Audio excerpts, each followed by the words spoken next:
Today we talk about how can you add login tool uh, on your Meetup. We go to figure out the solution or know how you can do that on your app.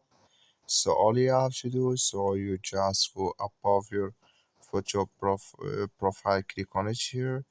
So then it's going to take you to your profile here. Then all you have to do just go above this sign, click on it here. So when you just click here in this sign, it's going to take you to your profile here. So then all you have to do, you just click here on login to, just click on it here.